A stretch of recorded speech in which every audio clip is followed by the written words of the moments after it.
Their laughter was sharp, like broken glass under my skin. I stood in my own living room, wedding ring still heavy on my finger, staring at them. My mother's smirk was slow and deliberate, her glass of wine tilting toward my father as if to toast my insignificance. My father didn't even look at me, just swirled his drink. "We had better things to do," she said. No apology, no shame, just pride in her cruelty. I didn't cry, I didn't shout, I only nodded, and in that moment I made a silent vow. They'd never see me beg for their presence again. They'd see me make them irrelevant. Before all this, I still believed in them. Growing up, I thought my parents were pillars, hard but solid. Every achievement I brought to them like an offering. Top grades, scholarships, the job no one thought I'd land. They clapped for my sister. They nodded for me. I told myself it was enough. It wasn't. I just didn't want to see it. The cracks showed early.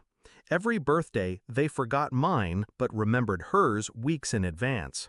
Every big moment of mine was overshadowed by her smallest success. But the wedding? That was supposed to be different. I'd sent the invitations 6 months ahead. They RSVP'd yes. The morning of, their chairs sat empty. I got one text from my mother. "We couldn't make it. Hope it was nice." Hope it was nice. The truth hit me after that. It wasn't that they were busy. It wasn't that they forgot. It was that I didn't matter enough. And that is something I could change. I started planning quietly. I knew their weaknesses. They thrived on perception. How people saw them was their oxygen. Perfect family, perfect image.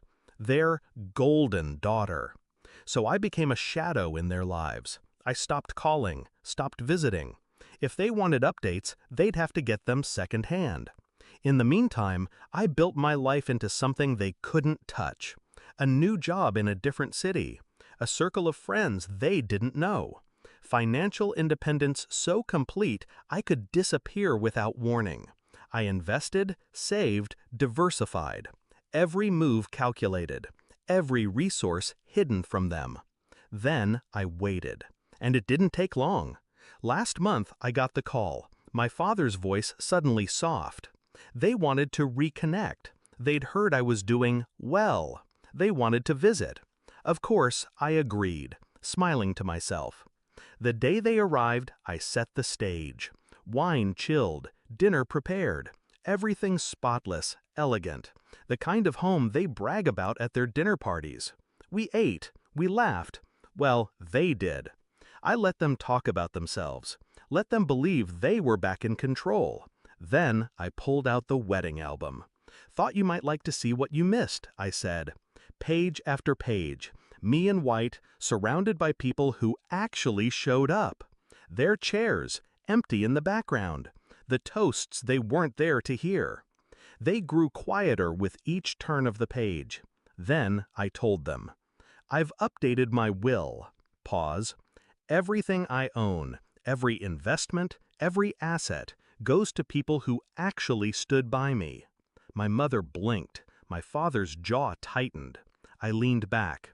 "Oh, and I've spoken to a few of your friends. They know why you weren't at my wedding. Some of them were surprised." The color drained from her face first. He followed. The silence was thick, choking. They wanted to speak, to explain, to backpedal, but I didn't give them the space. I stood. "Dinner's over." They left without finishing their wine. It's been 3 weeks. No calls, no texts. But I know the damage has been done. Their friends whisper. Their perfect image is cracking. And worst of all for them, they've realized I'm not a child they can dismiss. I'm a storm they didn't see coming. I don't need their apology. I don't need their love. I just needed them to understand. The moment they laughed at my pain, they stopped being my parents, and I stopped being theirs.